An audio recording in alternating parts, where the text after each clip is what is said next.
after your own defeat.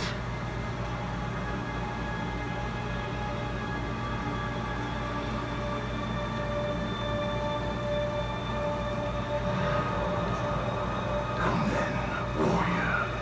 Have your resolution.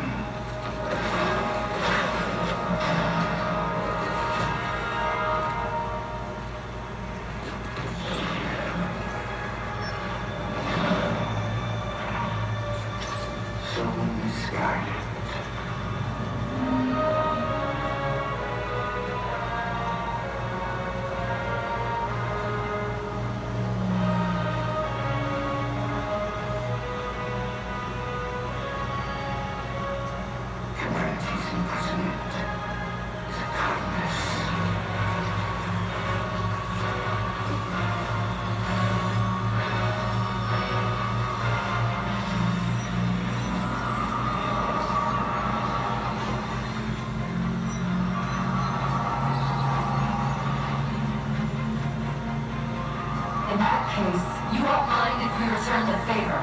Your compassion for mankind is misplaced. I'm not doing this for mankind.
Cortana, can you read?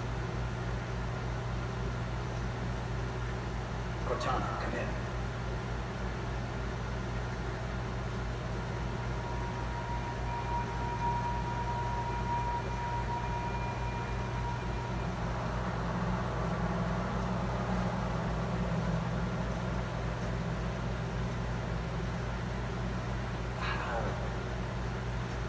I'm the strangest thing you've seen all day.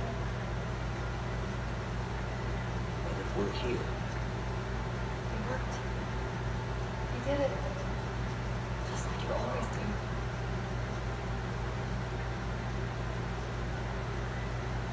so how do we get out of here?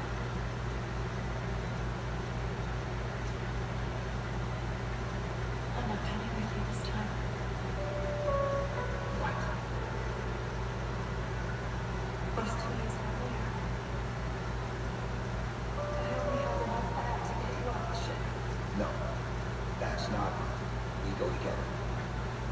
It's already done. I am not leaving you here. John.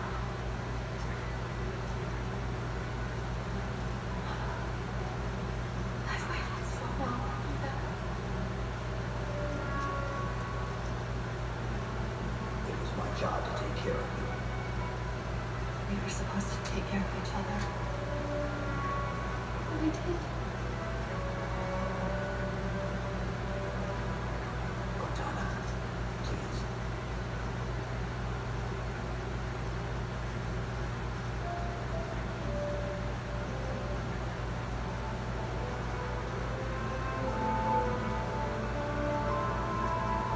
Wait.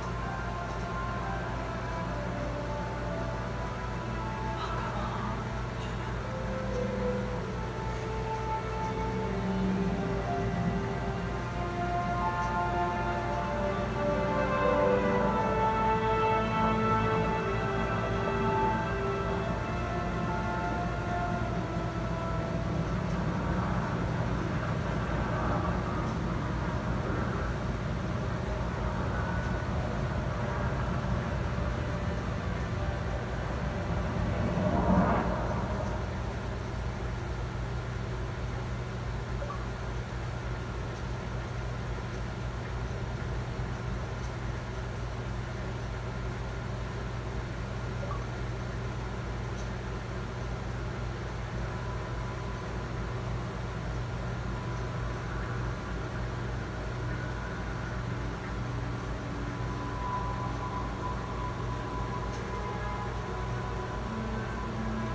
Mind if I join you?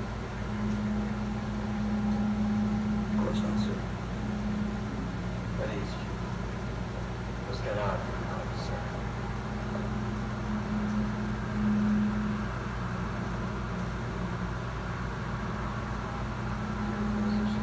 I don't get to see her often.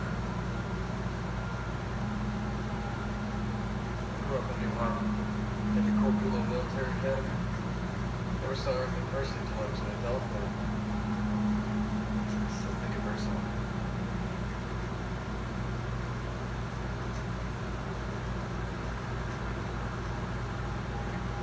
You don't talk much, do you?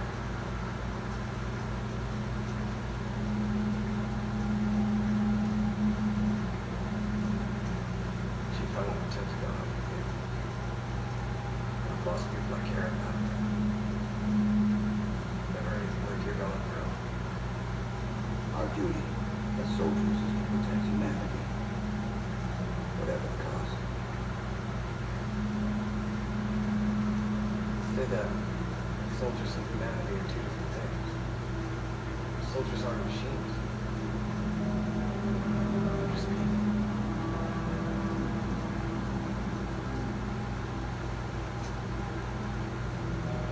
I'll let you have it back to yourself.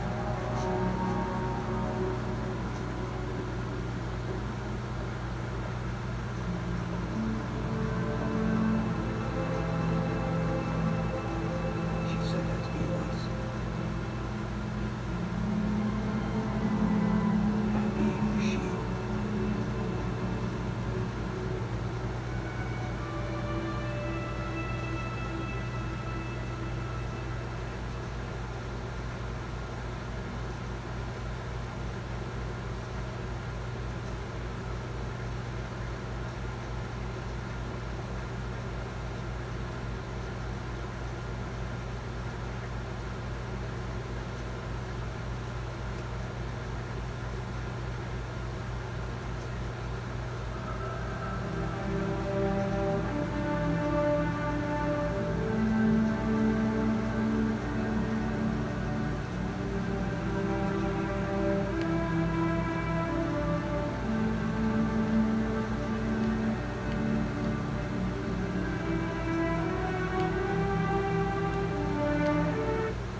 I ask why.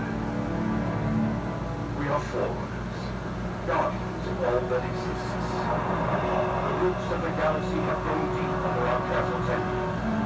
Where there is life, the wisdom of our countless generations has saturated the soil. Our strength is a luminous sun towards which all intelligence blossoms, and the impervious shelter beneath which it has prospered.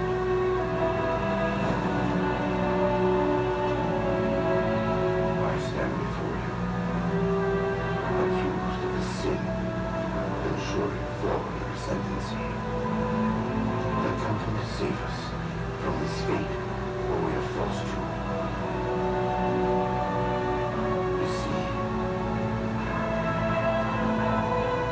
humanity stands as the greatest threat in the galaxy.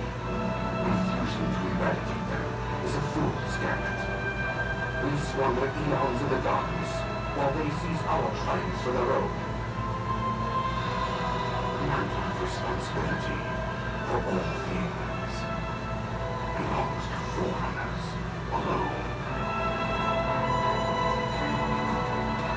Think of my acts as you will, but do not doubt the reality. The reclamation has already begun, and we are hopeless to stop it.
How's it going, everybody?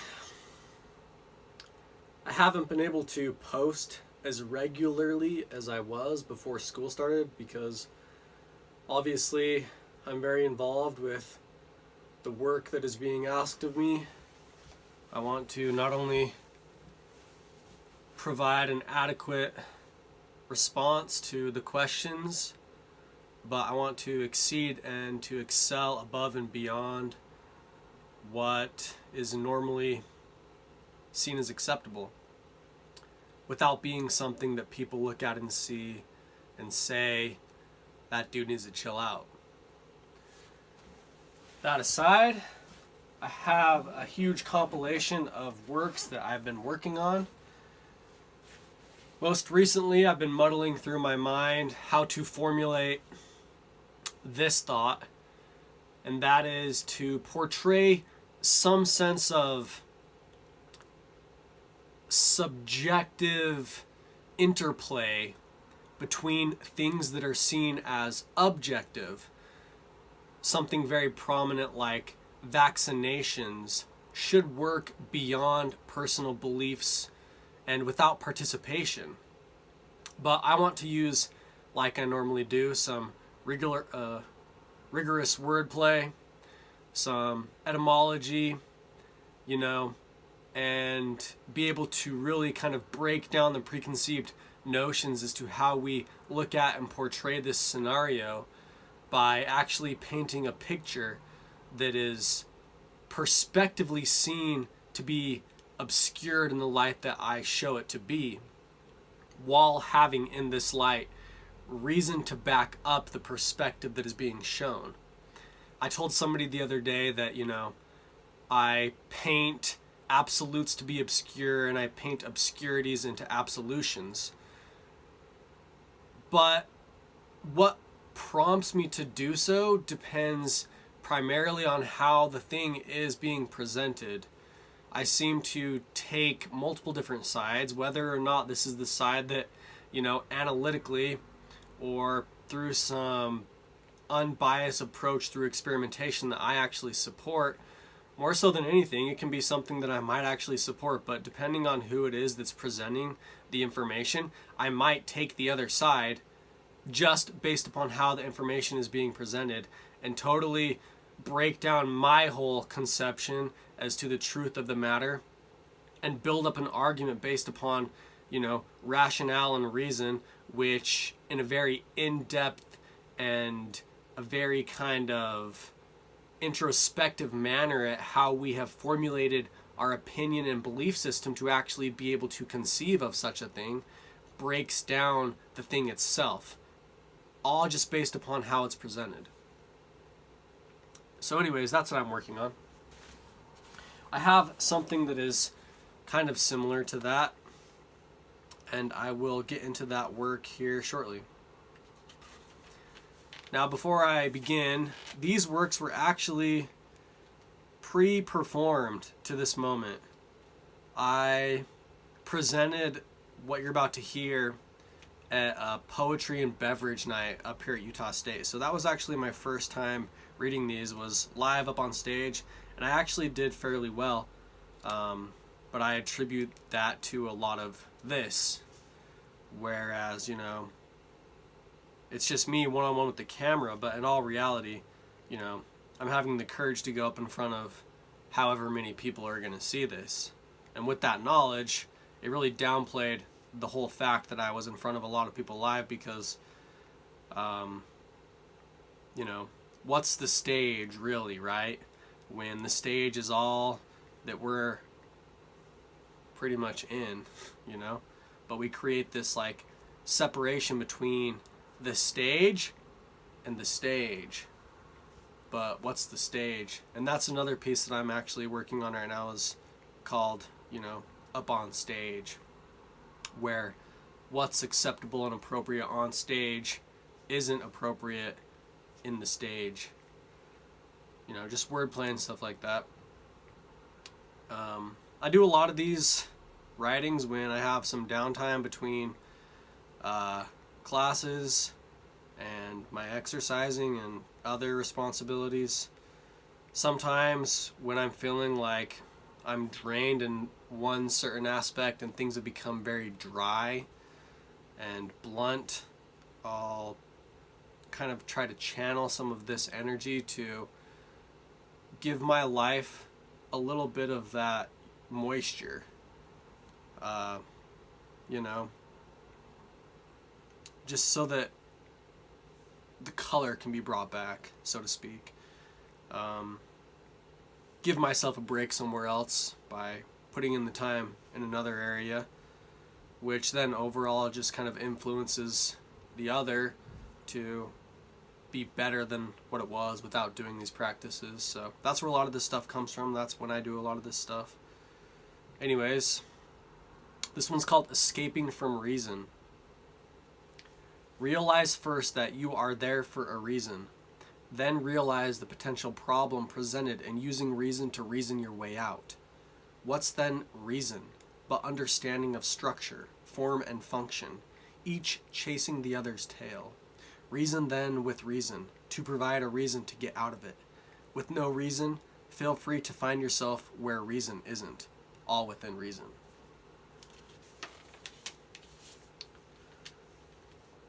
Too early, too late, right on time.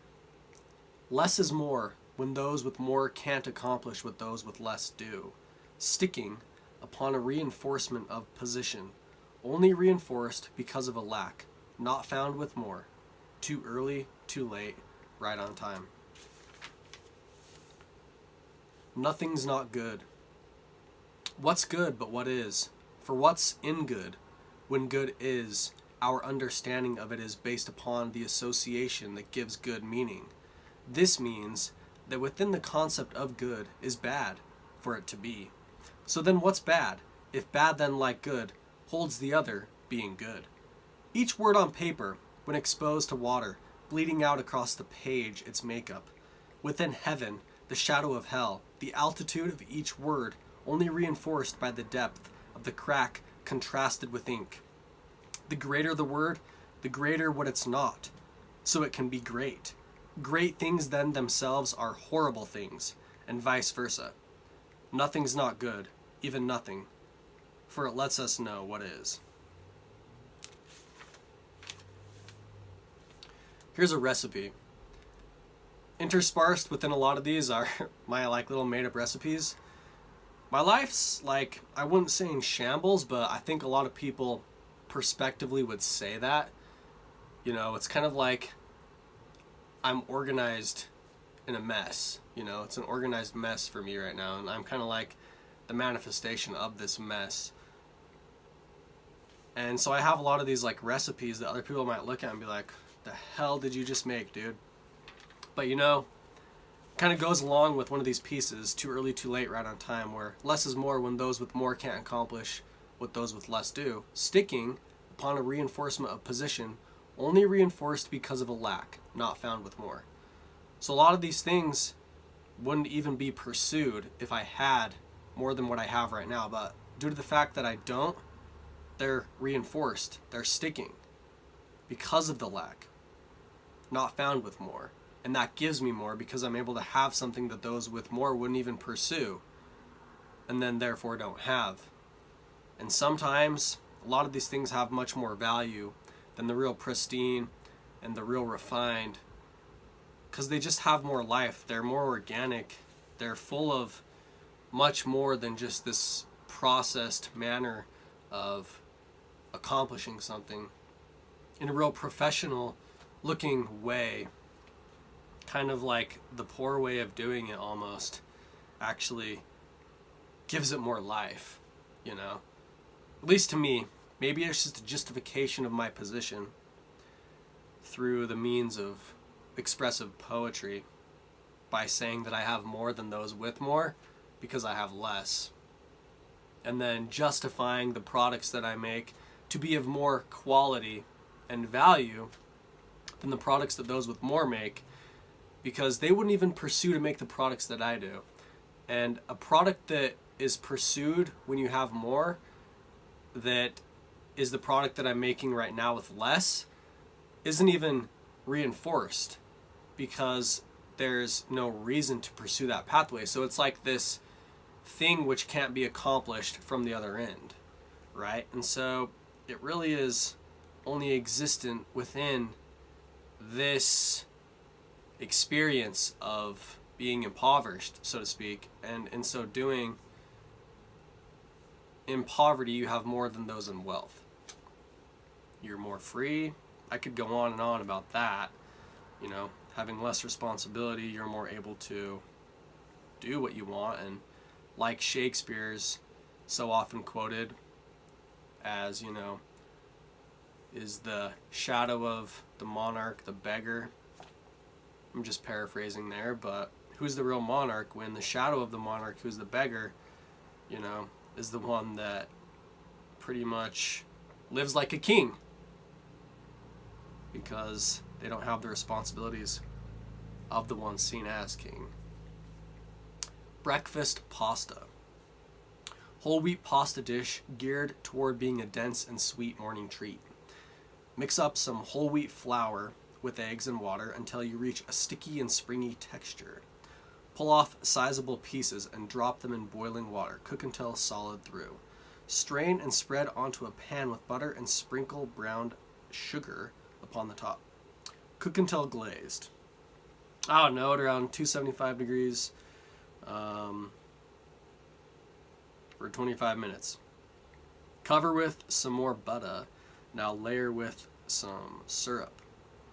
Possibly finalize with some powdered sugar. Eat and enjoy. This is a new book of mine, so I'm just kind of scratching the surface with it here. But that's what I have so far. This is a book that you might have seen in my last published post that I've written a lot of stuff in. I'm going to try and figure out where it was that I left off last time.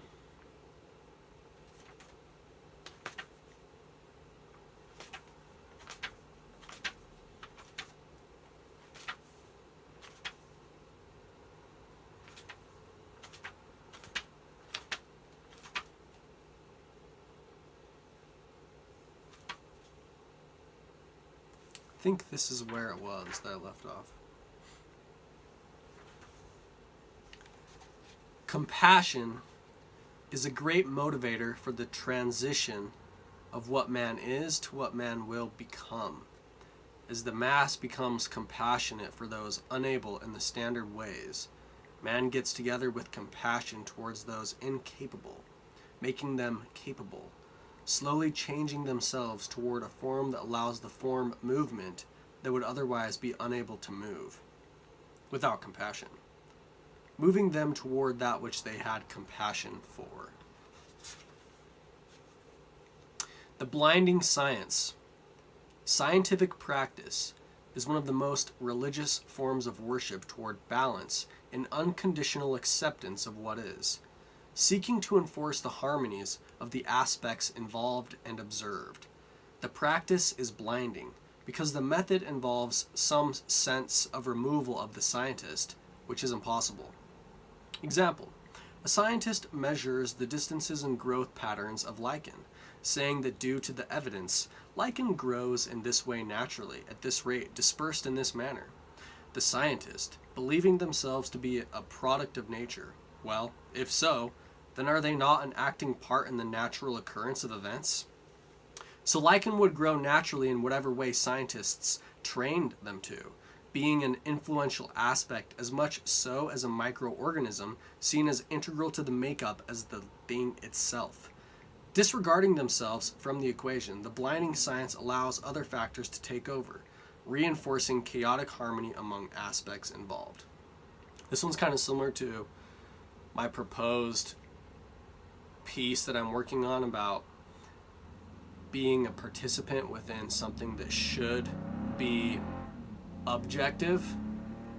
And right here I'm painting a picture of the blinding science, where the scientist says that he's a part of nature but removes himself from nature to observe something, but calls other things natural within the thing that's in observance, while then saying that they themselves cannot be an integral part of the thing in observance as well. And if they did take part, then would nature not follow naturally what the man wanted? So what truly is natural then? If man, being natural, influences these events to move and be the way in which the scientist wants. That's why I call this piece the blinding science, because I think a lot of scientists are blind to the fact that, well, if we take control, then what's natural? Whatever we want. And that's why... Check this out, Taylor. Look how bumpin' the original Halo online servers are.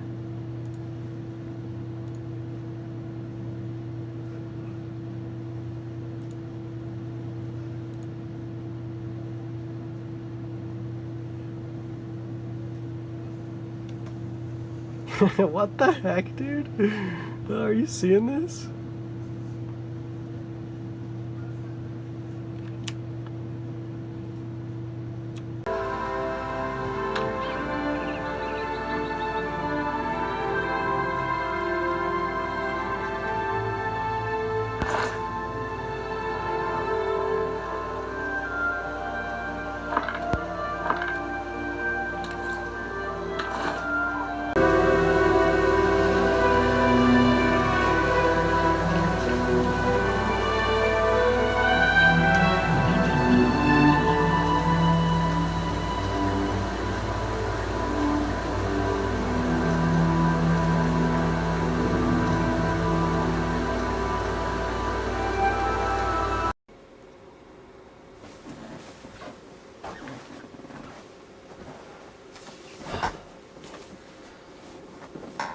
Sorry about that abrupt and seemingly non-continuative change in scenery,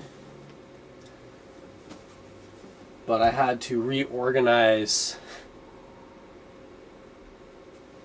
the layout in front of me to be able to much more easily read off what I have written in a way that was beneficial for continuity based upon what I had already read in my previous video, Meaning in the Mess, since I'm like writing in 5 different books right now. I realized that I really needed to get down to the nitty-gritty as to what it was that I had already said. So now everything that I should be reading is stuff that I haven't read before. So in my philosophy class, I came up with the question, how to divine?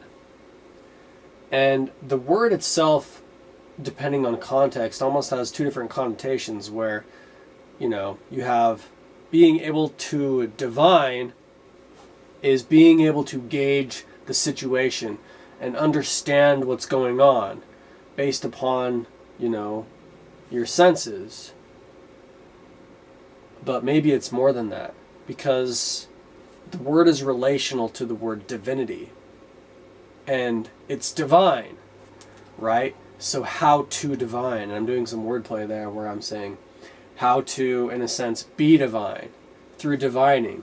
If you are extremely effective and efficient at divining what's going on, making some generalizations, some specifications, and applying all of these analyzations to what you then do, maybe you are doing more than just divining, but you're being divine.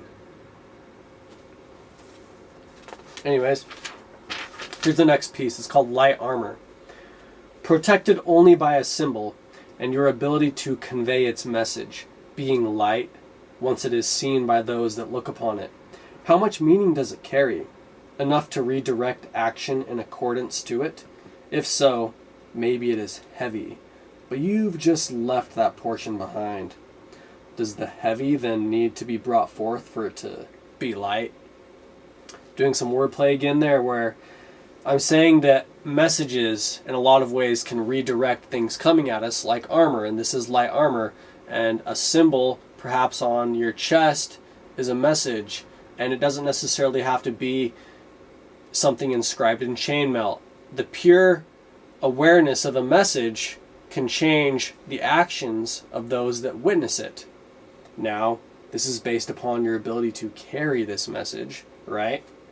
And perhaps for the message to actually convey meaning to another, perhaps what gave this message meaning was once heavy. But to truly convey the message of what we call light armor, do we then have to carry meaning forth with us? And for something to be light, which is then visible and seen and understood, we actually are carrying the heavy.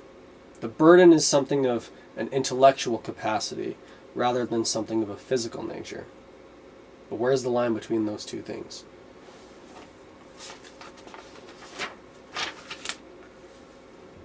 What's fate but the transcendence of events from the initial cause, the birth of a world out of chaos, known as the direction it will take upon its birth, for its movement, eons from now, is in the moment it is.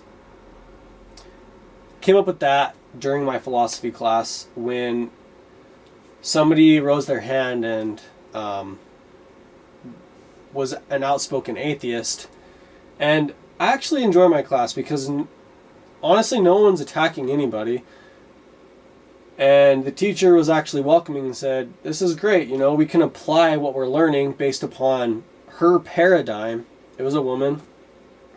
And I don't necessarily need to make that observation, but that just kind of came out as I was recalling the event and the experience.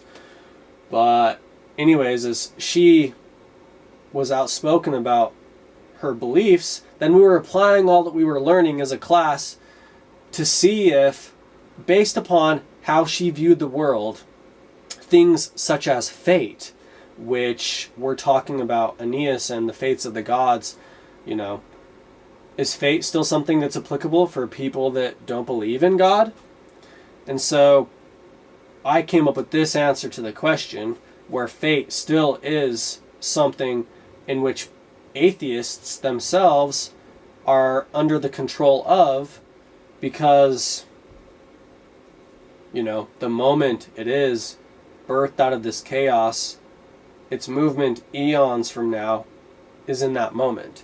Meaning that due to the predictable nature of reality and the governing functions of the equations which dictate movement, eons from now, it already is where it's going to be in the moment of its origination. And what is fate but the transcendence of events from the initial cause? So, based upon that, I received actually what seemed to be a welcomed acknowledgement of fate for even those that view the world as atheist. Obviously, it's like a shallow kind of, we didn't get too in depth of like, you know, poking too many holes in anybody's beliefs. It was just kind of like, can fate be if this is? And we didn't necessarily attack other extraneous problems that would be associated with obviously a bunch of assumptions. We're just kind of like patronizing a viewpoint and going with it, and then seeing what's still applicable and what's not if we do restrict ourselves to this paradigm. And I'm not saying that I'm not atheist, I'm not saying that I am atheist, I'm just saying what I said. And then I have this little written note, the story of the pawn. I want to write this story. If I was super good at animation, more so if I was patient enough for animation, I feel that I'm quite apt at it. It's just the fact of sitting down and doing frame over frame over frame over frame for weeks on end until you get something that's smooth enough with enough perspective to be viewed, you know, in an enjoyable manner by anybody watching it. But I want to do the story of the pawn, where there's this pawn who's like being moved forward, and then he like jumps off the chessboard and then goes and he's like does all this stuff, and it shows like the pawn painting and it shows him like doing all these other activities and stuff like that. But then anyways, like as he's just like going off through this like mundane like stuff, he realizes that he never left the chessboard. It was like he physically like left the chessboard through this animation, and he was like doing all those other things, like saying, I'm not playing this game. But then while he was saying that, he was still playing the game. And then eventually he like comes before like a battle scene or something like that, and he's like on the front lines, and he just got moved up to the very thing that he tried to escape from, and he's still, you know, being moved by this hand above him. But based upon like his perspective, it didn't seem like he was playing the game. And you know, the whole thing is built on this whole aspect of perspective and how we can actually still be doing something that we don't think that we are, but we don't think that we are just purely out of our own perspective of what's going on, and how much perspective plays a role in what other people see about the same thing. And you know, something that is so frightening and on edge may just be like we're walking near no edge because of our perspective of the situation in the scenario, and how we can manipulate our perspective into thinking that we're not anywhere that's frightening, or not even, you know, not frightening, but maybe somewhere that is frightening, or whatever have you. So that's that. Then I have this little statement. If free will is choice, does free will offer choice to have it not? Can there be some that have no choice, while some do? In some having no choice, are then not all decisions then made for those choosing choice? For their choices depend upon options and actions of those that chose not to have it.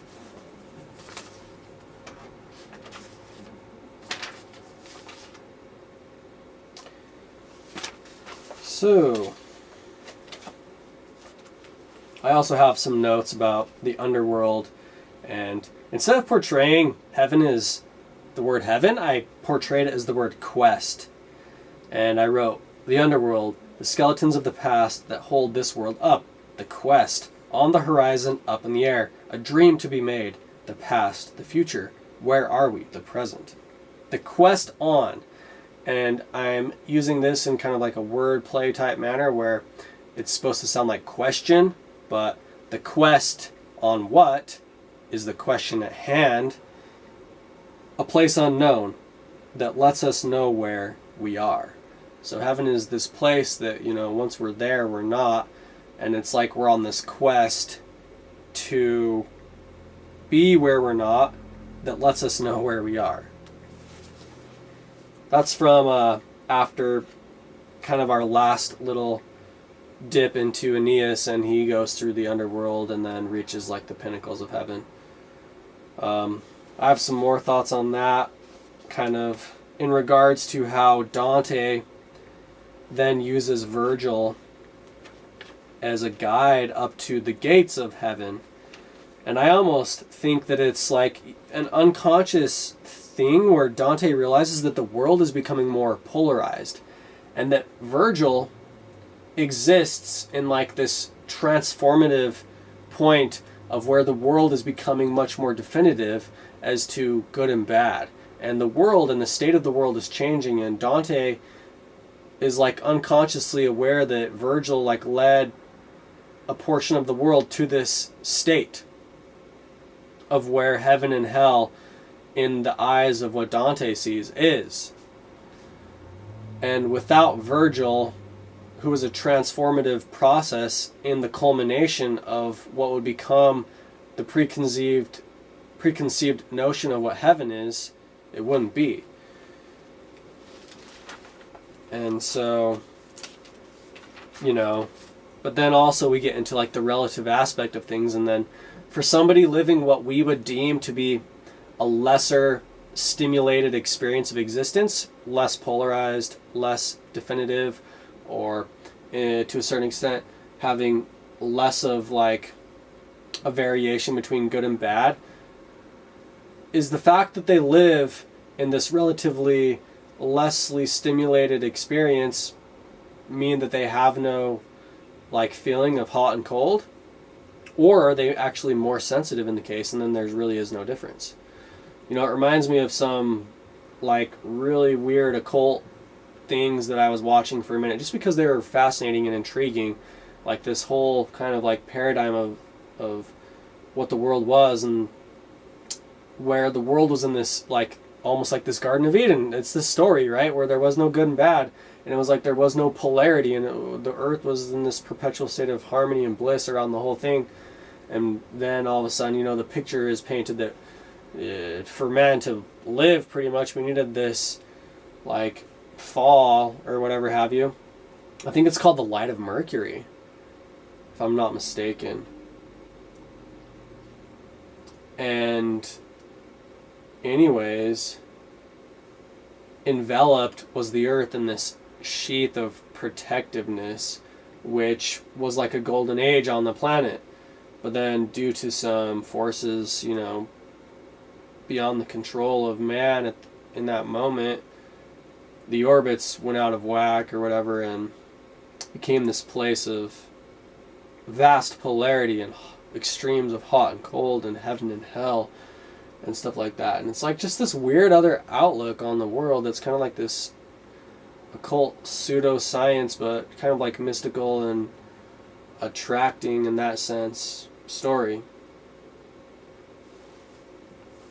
Another thing that I have is on this Star Trek episode. This is from my English class on the Tamarians episode, where they had this language that was built up on metaphor. But at what point in time is a whole phrase, for one, seen as a single phrase for another? Like the smaller symbol, part of a larger symbol. And that larger symbol is part of an even larger symbol for somebody else. The picture, a piece to a picture having pieces. the large becomes small to those in large, having then large beyond large to those in small, right? Where it was like each word for this group of individuals described a whole scenario for this other group of individuals, but for them, they were deriving meaning from this whole scenario, and the whole scenario had become just an individual word. Whereas for this other group over here, this one thing meant to them all of this, and it still kind of means the same thing to both groups, but each one is seeing it differently because they're on like another dimension of perspective of viewing the intrinsic qualities that make up the meaning of what it is that we're seeing. So the large becomes small.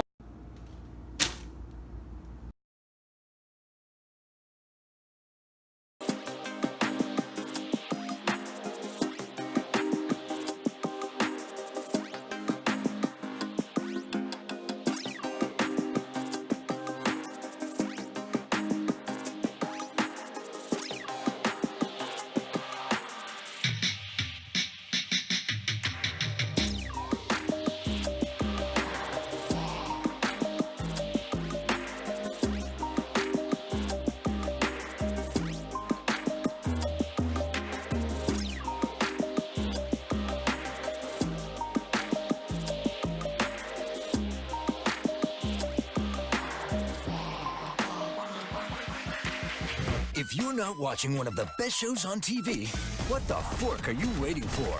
You two are sleeping together? Only when we're done having sex. The new season of The Good Place premieres tonight at 8/7 Central on NBC.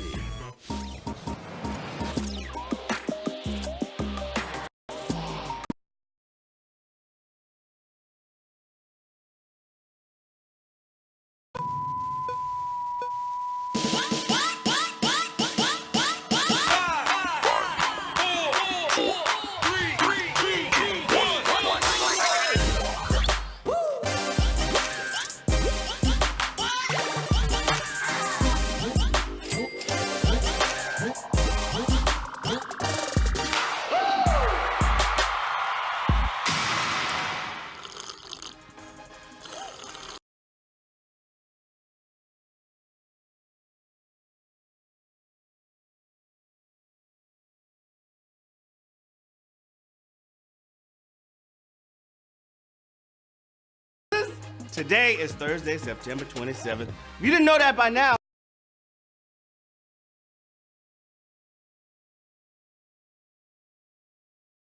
the butter that you put on your toast, the one, the only, money flipping Matt Richards. Last night was crazy. We had my man Kevin Hart in the building. One day I'll get to host with a celebrity guest. Throw in the comments who you'd love to see me host with. That would be a little fun thing for us to do right now. Come on, Beyonce! Ooh, that would be so lit. Be still, my beating heart. Queen bee ting heart. You see what I did there? If it's your first time joining us, here's how to play. I'm gonna give you 12 questions. You got 10 seconds to tap the correct answer. You get all of them right, and you and whoever's left is taking home a piece of that prize. That's right. We got $2,500 up for the taking. How much money will you be making? The questions are gonna start out easy, but they get harder than trying to get the check from the waiter without doing that little pen scribbly motion. You ever? Hey, okay, the check, please. Okay. I hope y'all got extra lives, because that helps you. You know what I'm saying? You can get them by inviting your friends to play with your code. Y'all heard this all before. Get the extra lives, all right? Do that. You will thank yourself if you need it. You can only use one per game and not on the final round. Okay, I just had to let y'all know that. Here's something that you want to know too. Tonight at 9 p.m., we're doing gamer trivia. That's right. Get your Mountain Dews, chill 'em. You know what I'm saying? Gaming trivia tonight at 9 p.m. Hosted by the one and only Scott Rogowski. It's gonna be lit. Yeah. Hope your phone is all charged up and you are connected to the Wi-Fi. Don't forget, if you're not feeling the chat at any time, you can slap it out your face and swipe it away. All right? Nothing to it but to HQ it. Let's get it cracking with question number 1. A shirt that rises up to cover your throat is said to have what kind of neck? Dinosaur neck, ostrich neck, or turtleneck? What kind of shirt is covering your throat? What's it gonna be? Personally, I like to keep my Adam's apple free. You know what I'm saying? I free my apple. Yeah, are you up on your fashion? If you are, you'd know that turtlenecks are back, which is bad news if you hate looking vaguely turtlesque. 229,752 of y'all got that right. You are moving on very fast, unlike a turtle, to question number 2. CO2 is the chemical formula for what substance? Carbon dioxide, water, or maple syrup? I told you all the questions are gonna start out easy. They're gonna get harder, all right? Here we go. This substance is all over the place. Keeps your fizzy drinks fizzy, and it helps bread rise up into fluffy loaves. And they've apparently been running low on it in Europe. It's complicated. We're talking about carbon dioxide. 218,529 of y'all know that. Shout out to trees for breathing it. You know? That's what they do. Yeah. Okay, question 3. Supposedly home to strange UFO experiments, Area 51 is located in what U.S. state? New Jersey, Nevada, or Hawaii? Which one is it? Yeah, I'm gonna tell you now. Here we go. The U.S. Air Force keeps denying that anything suspicious is going on at this place, but that's exactly what they would say if they had something to hide. You could try to sneak in yourself if you go to Nevada. That's where Area 51 is. Yeah, 207,812 of y'all know where the aliens are. Come on now. Question 4. Of these languages, which is believed to be the oldest? French, Latin, or Sanskrit? Oldest language time. Question 4. Yeah. All right, we'll probably never figure out the oldest language overall. I mean, what would that even sound like? I was watching a documentary. It was these people that I forget where it's at, but they talk to each other with whistles. Yeah, look it up. And then we'll talk about it on Twitter or something.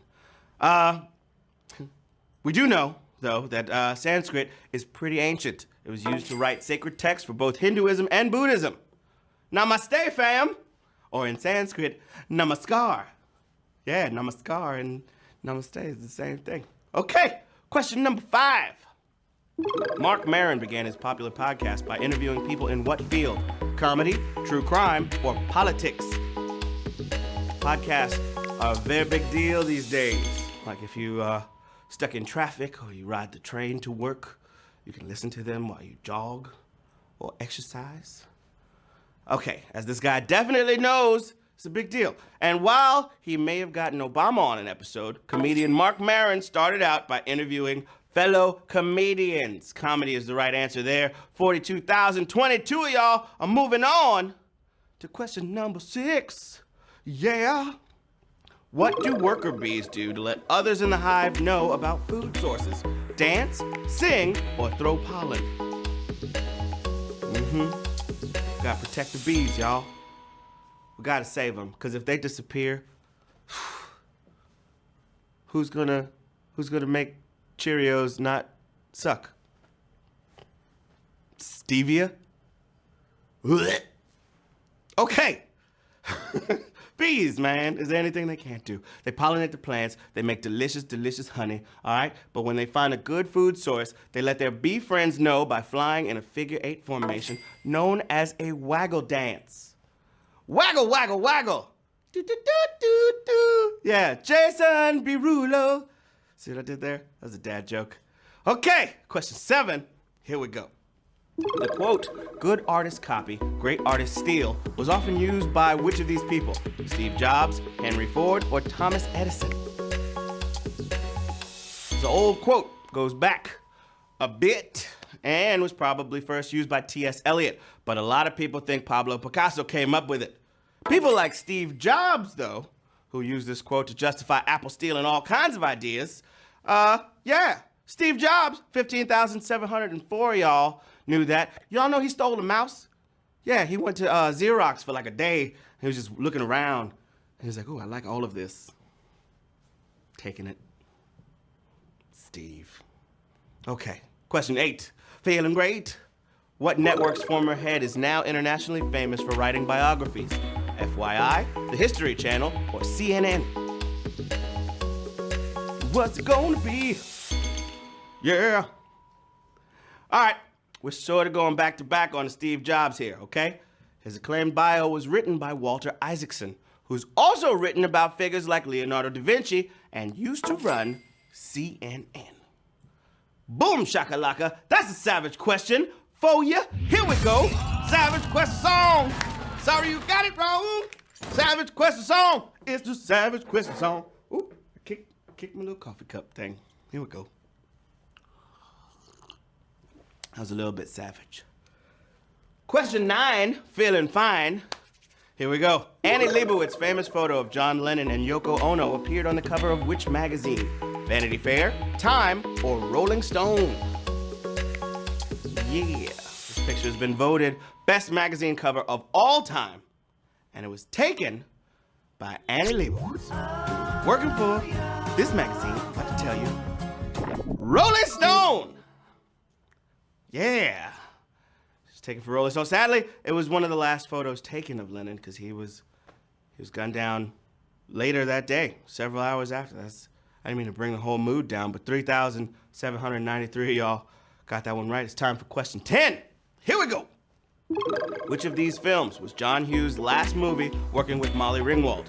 Breakfast Club, 16 Candles, or Pretty in Pink? What's it gonna be? Hughes wrote this film and executive produced it. After a pretty great run, these two took a break from each other, but not before giving us Ducky's Dance and that Dreamboat Blaine in Pretty in Pink. 1,666. Woo, that's scary. Y'all got that right, and you're moving on to question 11. Here we go. Which of these best-selling novels was considered a flop when it was first released? The Da Vinci Code, The Alchemist, or The Joy Luck Club? Y'all think about it. It's getting serious. We're almost at the last question. The first publisher of this work only ordered 900 copies, but it was then released by a different publisher. And after it was translated to English, Paulo Coelho's The Alchemist was practically as good as gold. 749 of y'all are moving on to question 12. Woo! Question 12. What's that smell? Smells like money. Follow me at Matt What's Funny. Question 12. I said question 12. Yes, I am schwitzen. It's hot in here. So take off all your suits. Serious. Question 12. Here we go. It's coming at you. What Hollywood industry term is mentioned in the Animaniacs theme song? Straight to series, elevator pitch, or pay or play? What's it gonna be? The Animaniacs were known for their shenanigans on the Warner Brothers lot, so it's not surprising that in their own theme song, they chirp about biz slang like their pay or play contracts. 394 winners are zany to the max with baloney in their slacks. Yeah!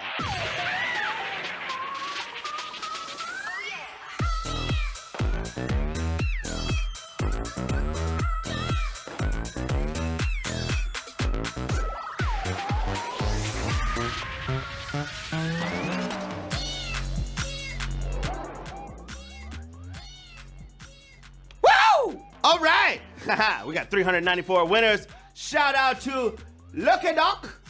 I see you, girl, with those dope glasses. You got $6.34. So proud of you. Hung, congratulations. You got $6 and change. Lo Main, you got some money and a cool hat. Gabe O, haha, got some money. Popa Dope, congratulations.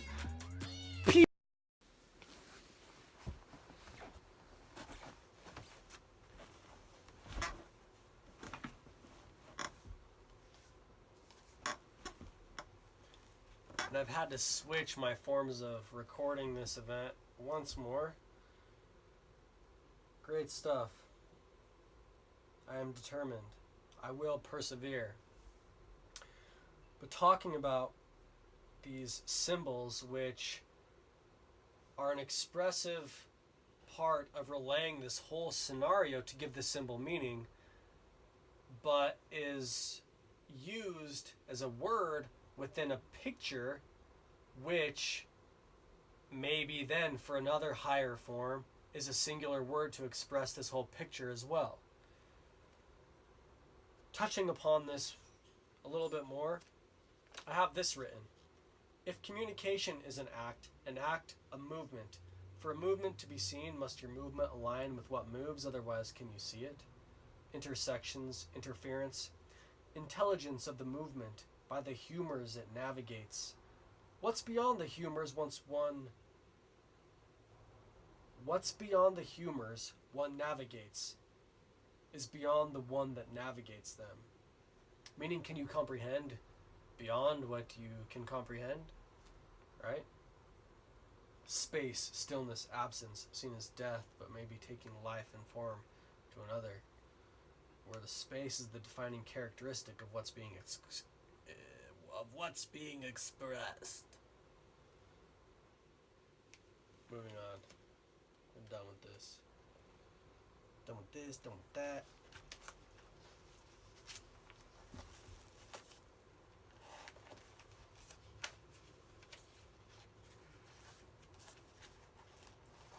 This is from my intercultural communications class. Stereotypes. To say that everyone who is called dad parents the same is as silly as saying you should treat everyone with the name same.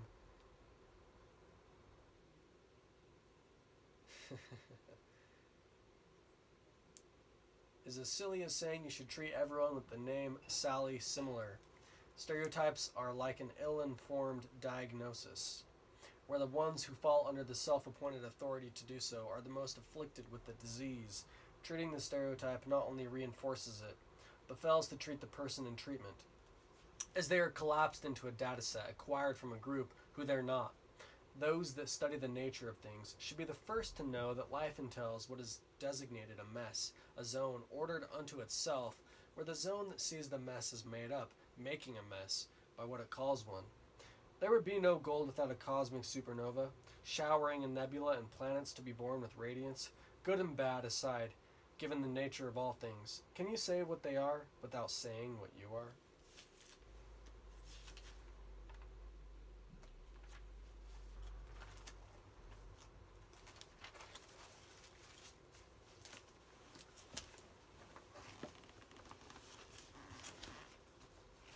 Moving on to Quaternions. Yay! Was inspired by the YouTube channel 3 Blue 1 Brown. A point on a circle, part of a line on a circle that never connects to the end of a line, having points on a line that are points on a circle, having circles on each point, stunted by a fraction, understood but non-communicable. Is there power in a secret? Is there power in the pathway? Can you keep power while exercising it in secret? If your secret power is exposed, is it lost? Is it power if you can't show it off? Your mind is movement. And this is a character borrowed from my children's short story, The Adventures of Broccoli and the Legend of the Platinum Chalice. He is kind of the wise figure that schools Broccoli in the mystical arts. His name is the Yoga Dharma Swami, and he is borrowed from that tale, which I have not told on my YouTube channel yet. But here he is, speaking more wise words. The Yoga Dharma Swami, having mastered his mind, exercises the frequent loss of it. To many, a lost mind is a thing not sought, but to those that master the mind, losing it is of great importance. To lose your mind, you must be still, for your mind is motion, even a movement, a coordinated effort between the self and surrounding. Yourself the surrounding yourself, then how to silence yourself when nothing is silent. The absence of silence may be then used to attain it, for nothing is louder within when it is silent without. To lose your mind, which is its motion, is to have lost your mind in motion. Being still was never more complete. Collapsing thought with the right amount of madness is enough to lose your mind. Good reason. Picture this. The politics of interaction collapsed into the use of a tool, where the angle of attack discusses for you. As long as you have good reason, you are protected by it. Abandon what you're built upon to fall as structure evaporates before you. No longer guarded by reason, be prepared to stand in oblivion. where what happens doesn't need sense to track your scent. Surfing on the edge of oblivion makes sense as long as you can provide good reason for no reason at all. Do this well, creating good cause for what? The light may be a reoccurring theme. Keeping reason in the dark for graduation. Rising above the water, with eye allowing you to see, quenching your thirst while providing it. Now in sight. What was once shielded by distance is now in sight. Along the way from seeing nothing to being here, it is now sound and can be heard. What is in sight but a telling of what's inside we see? Now in sight the formless has become formed before us. Let us journey across the sea, that we may see what we have yet not. Then having, we know where to go, that we may have more. The resurrection. If I may be so bold as to suggest a fashionable explanation utilizing common sense for the reoccurring motif found commonly and often enough among revered historical figures, in telling the moment such a figure appears to his or her followers after having been removed from the world, only to visit it and those following once more. Before continuing this article, I will expand upon the ideas of superorganisms and superintelligences, so be aware of those preconceived conceptual notions before we get too in depth into this discussion. Those are a biological viewpoint of looking at an acting body built up and made up of organisms. The appearing again of a figure to followers, as vivid as the viewpoints that are upheld by those in the time of appearance. A figure whose motives and name continued beyond to the extent of worship. The greater the fervor, the greater the appearance, as the actions of latter followers raise or re-erect the figure. Organizations, statues, religions. The figure then has appeared before the followers and walks again among them in a higher living form composed of the followers themselves. Travel through the portal. The portal, a metaphor that calls forth images of an advanced electro-technological doorway that transports the one who enters into it to another place upon its exit. I hear tales told of ancient portals scattered across the land by those entranced by the occult. Echoing in their wake, I hear the laughing taunts of propped-up professors professing against portals. What's a portal? But something that takes you somewhere else. Who's to say that the archaeoacoustics within an ancient structure resonating upon the tones of a chant didn't take people somewhere else? What's where you are but a perception of the space you are in? People see the same space differently, influencing their actions upon the space to entail differing behavior, as if they are each somewhere else, seeing something else. Pass through the portal, where sound takes you somewhere else solid, landing you in a different world through your perception of it. Whether the wave you ride be one you hear while reading a book, changing your views, or an electromagnetic wave shown through a device taking you elsewhere, or an ancient structure scattered with carvings and hearing the words of a priest resonating the fiber of your being upon a chant, you're taken somewhere else. A ghost story. The essence of what was remains, as if for unfinished business, haunting the living as the spirit takes form from a following. The once living now echoing ectoplasm like a radioactively dying nuclear bomb. The spread of its news now old, having radius from its impact site, creeping across the face of the globe like ice, that it was, for being cold and alone, now commenting right at you. Or solid like a rock, greeting you head on for an abrupt meteor. The real question is what's dead, the coagulation of information that assumes form and has purpose. A difference no different than what's considered living having movement. Nothing truly at rest until it is long forgotten and radioactively decayed beyond recognition. Yet what's not remembered by what is what is a product of what was, like how the day is a product of what occurred during the night, until it comes to light. Deep underground. You don't think it, but you're deep underground, surrounded by layers upon layers before light can reach you, where, oddly enough, the shallow face of the world presents itself as the core, being what's known, though is it? While known, the furthest and most difficult place to reach, sheltered by procedure, and layers upon layers of protocol, some form of black light, like it's coming from deep within a cave, What's then on the surface, seen by something a million or more miles away, deep space found to be quite shallow, things easily reached, and those out of reach trading place with those of the other, to the other. What's then deep? Well, I guess that all depends on how you look at it. Dark magic. Some might think the essence of a ritual to summon a malignant spirit silly. To them it is spoken, better for the being summoned, if those that would cast it out forget to look, gathering the magic necessary proportional to the power of what will be. Like the stories of a book, the telling gives it figure, acting in accordance to its influence over the compatriots of the design, not falling into feeding. The spirit, more about finding ways not to play than to, maybe making it silly has more meaning than not. As what does malignancy do if there is no game to play but quit itself? How does one then stay light enough to float, with enough mind of its own to swim, when the more it mines for meaning, the deeper and darker it gets, reciprocated then in the intensity of light? What's dark magic but an intensifier of light magic? Living in deep space might be illuminating, but the pressure that holds you together, lost as you rise from the depths and come down from your high. Bada boom. Moving on. Bringing art into the equation.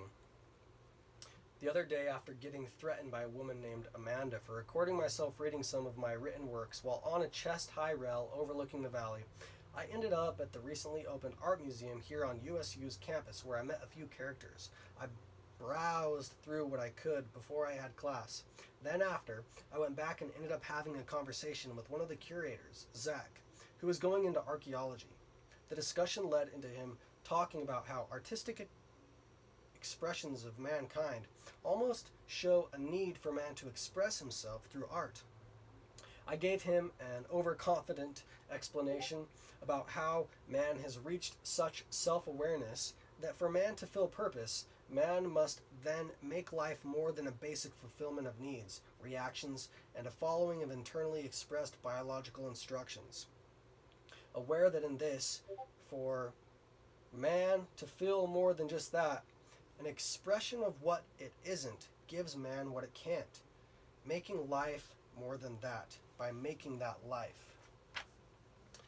I then spoke a continuation of the previous with a girl named Kaylee, about then how we see the results of this in the different eras of art, cataloged by orthodox educational systems. As soon as the way of expression becomes the norm, it no longer invokes what it once did, by giving the people a different sense through the different eras of art, allowing them to sense. We see the natural, almost functional equation occur where the state of the art exists.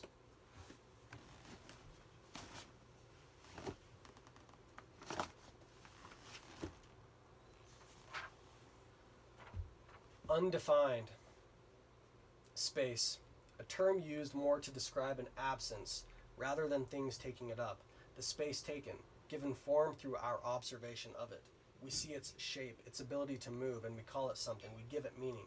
What if I told you there was space you are unaware of, that moved, that had form, that had meaning, called by many undefined? Like the space left over upon the filling of this page with words, had words, looked over like it was empty, though full of substance. What then gives the other meaning? What then is the action or the reaction? Is one merely a shadow and the other the body that casts it, not having life, though it appears to move as if living? If empty space is what allows it to be filled, then what truly is doing the drawing and directing the movement? The space between these words that form no longer drawn by the ink black upon the page, but the ink black upon the page drawn by the empty paper. What we call undefined, defined by definition, where what we call defined, defined by what isn't. This blank paper allows us to give it meaning, through contrast now cast, drawn by a blank. But what's first and what's last?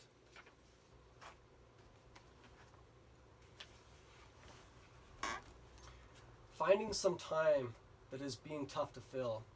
I am at a crossroads. I've already been to the gym. I've already done what I consider to be a good amount of the type of expressive writing I have enjoyed as of late. I've eaten, yet feel as though I should be doing while being drained. Not wanting to overexert myself while wanting to exert something, here I am. Classes are going well, and I seem to have found a good balance of involvement in regards to where I am at. Yet not in being spread too thin, I find this little built-up amount of excess that is difficult to appropriatize at times, but I am finding ways. Future troubles at times loom over me as though I should deal with them now, but I know it's not the best time to do so. I let them be, while knowing that sometime they will need to be dealt with. I have been having this reoccurring thought of existing states that are immortal in their form, for which the best way I can portray the thought at this time would be that these states exist as though they are at the top of a ladder for each state.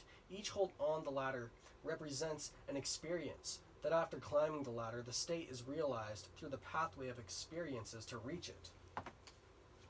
I often imagine that then possibly each of these states then form a coordinated larger state, like a constellation, each star a state, reached by a pathway of progression, then acting in a coordinated manner as a constellation, a state as it were, then reached, acting in accordance to its composition.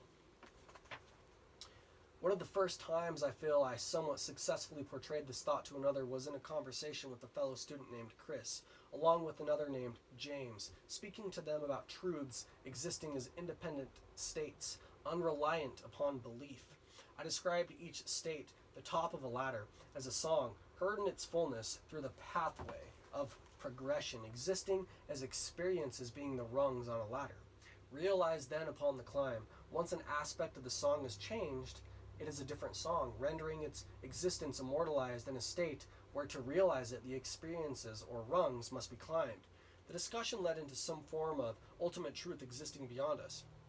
But to me, I accentuated the thought that how is one song more true than another, in preaching it to being the best song, really, a matter of opinion, I would think. What is happiness to another, unless some ultimate release of existence exists as one of these ladders? But does it exist without the other ladders, requiring them, rendering it no better? To then say that this exists beyond us is to say then we are beyond existence, no more a part of it, as it is a part of us. Where a word and its meaning already exist, its appearance simply a matter of unlocking it from the immortal realm it already occupies.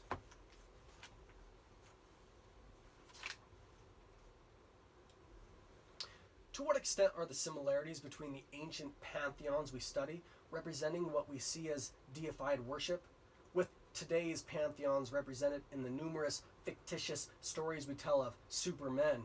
What does it mean to worship, to speak, to view consistently, to uphold images? For if so, then do these represent today's pantheons? Is meaning applied in the origin of a story, or are the stories that survive the ones with applicable meaning? Hercules, the trials of one to ascend to a realm above, a desire among those found on earth while seeing themselves of the gods? Designed with meaning, naturally came about for the need of the meaning for a time. Designed and meaning found? Failing a course, did you fail it or did it fail you? A non-confirmation of interests where it's you on the subject and the subject on you. Broadband frequency on the ether. Playing the game out of bounds has its bounds. Being wanted means you're not had. To retain your want, you must be known without being seen. The past is present. If the stories of what was are here, is what was here as well? The other day I met and had a conversation with a fellow named Victor Alatorre while at a USU football game. I had a conversation with him about how is a man you have no relation to, who lives thousands of miles away from you, seen with reason to govern you more than a figure you feel closer to in, let's say, a book. This man on TV presides over you. Yet what's within more reason? To follow a man through the wire, though direct in time, is he truly more near to you than the figure you admonish found elsewhere? Voting for precedence, importance of action, showing who you choose to preside over you. I also had a memorable conversation with him about the many euphemisms with that point being, do we color them into light, covering their true nature? The life and death of it all, made out not to be, while that's what it's actually, that's what it is. That's what's going on. So indirect is the whip that many don't even see it, only feeling it over a lifetime, as it slowly urges them to pull the chariot of their captor. It's only business, but really, it's much more than that, as people's life forces sucked from them, ultimately ending in their demise, feeding the soul of the one who sapped their strength. I'm glad I forgot, for that means I thought not. But seriously, I know I had something on my mind I wanted to write down. What the heck was it? I remembered what it was that I was thinking about. The previous page reference to thought was a frustrated way to put a positive spin on the fact while I was in non-remembrance, for it meant I was immersed in the moment of where I was, the thought not dominating my mind while I was there. But I'm glad it is back so I can write it down now. Just because we are on the same team doesn't mean we are not in competition with each other. I'm going to try to score before and more than you. Take this into the context of conversation and the multitude. The seemingly unincorporated but significant part of the process. I have a story to tell that occurred yesterday while I was figuring out a way to provide radiant comfort for the newly household pet, Severus Snake. The habitat he resides in is fairly odd, and was jerry-rigged while the ride was in motion. That being, finding a way that not only fits the enclosure but works with the greater household was at least a task. I ended up heading to the local hardware store to find some form of heating a proper portion of the habitat. I ended up getting a pipe that had a length and width to be snug within the rig, and a no-freeze strip that I would wrap around the pipe to heat up the portion for the comfort of the snake. After unboxing, the problem had now become more complex in finding a way to make this fixture work. I decided not to use the pipe, so I put it away in a cabinet, then tried to construe a way to have the strip fixed to the container without the pipe. After more difficulty, and each solution proving to cause more hiccups, I decided to simply return the items and find another way later. While then gathering the items where I had put the pipe, because upon ruling it out and just using the strip, it wasn't reasonable to return it alone, I found a light fixture that looked promising. I then rigged up the light to the enclosure using a key ring upon a small handle, and lo and behold, it looked good. I now just had to figure a way to make the circuit a little less dangerous, as to have the light where I wanted. I stored the many other bulbs in series that were once on the light strip away, now revealing exposed components that could shock. So I worked toward finding a method to reduce the risk, and along the way I tried to stuff some non-conductive components into the outlets, after then settling with tape over each hole, coming across the thought along the way. This expose is a factual story in which I chose a title aligning with the underlying message, after thinking that the thought would be a good one to record down and express, the seemingly unimportant but significant part of the process. How much so was the heating strip, the pipe, the non-conductive material, a part of the now functioning system, while they themselves are not present upon looking shallowly towards the rig.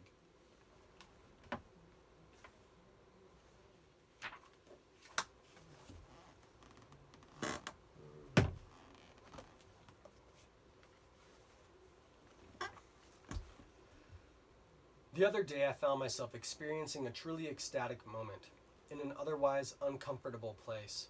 Living right down the hill from the school, in a 3-bedroom apartment with 5 grown men, finding the time and space to truly enjoy a moment to myself involved much more than just laying down. A clean sweep was spurred into initiative upon my roommates continually leaving dirty dishes in the sink. I had formed a habit that I established during my initial college days, having only one of each utensil so I could never have to clean more than I could use.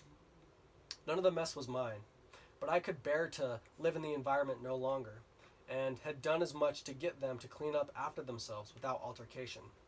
I ended up cleaning up all the dishes, mopped the floor, wiped down the surfaces, and rigorously cleaned out the bathtub.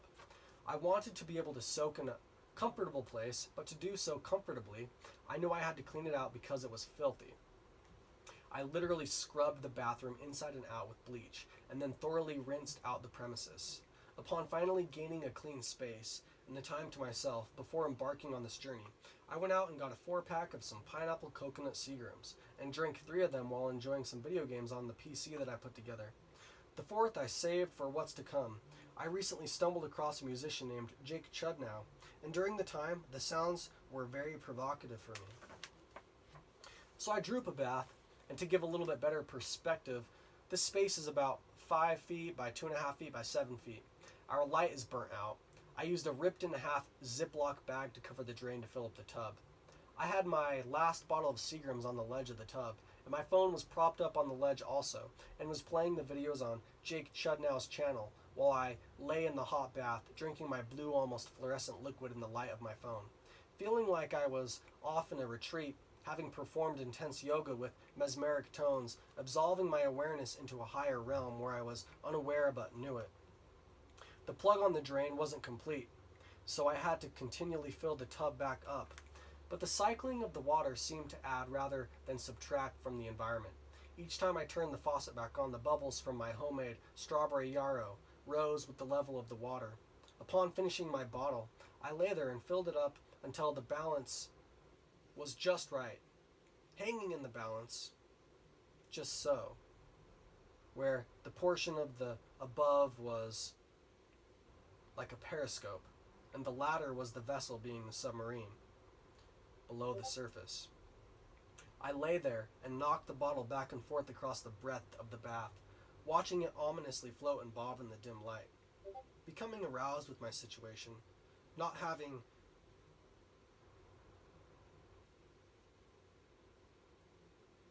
been relieved in a time, my awareness began to grow. I began to take the bottle of warm water and slowly poured it over myself. Watching the steady but slow stream of stimulation was just as pleasing for the visual perspective as it was for the sensual aspect. Slowly, I maintained this procedure of filling, pouring, watching, listening, and feeling, totally entranced with myself and the scene before me. The sensation began to grow until I knew it was going to be over. I stopped and thought, why end it? Why not keep it going? Why seek the peak when I can prolong the climb? People seek to end the climb to reach the peak. But if the peak is the end, even though the chance to peak is good, for to peak it means the climb was good, why not continue to climb and keep the peak waiting until the whole climb becomes a peak? Twitterpation is a loss of self, a loss of awareness. Love drunk, you are so overcome with information, with stimulation, you forget to think, you forget you are, you aren't. As you look into the eyes of another, the form before you almost taking over, lost in this mess, being a reflection of it, you have to find yourself in it before you can be again, before you can think, before you can hear yourself, looking deep in the eyes of another. You no longer see them, but you see yourself in them. End it, so you can break free, so you can come out of this prison of being trapped in another, comforted by the confines of being described in something else. You hold on until you can no longer take it, and you break free. Looking at yourself in the mirror, you wonder, am I now free, or am I in another prison? Anyways, everybody, thanks for listening. I know that was quite the evacuation, as it were. But I hope y'all enjoyed it. I hope that I took things to where you didn't think they were going, but in so doing, I gave them much more meaning than others who wouldn't have done so, wouldn't have given it as much, because they would have taken it to where you would have known, being a place which, in my mind, doesn't give it what I want it to have. Anyways,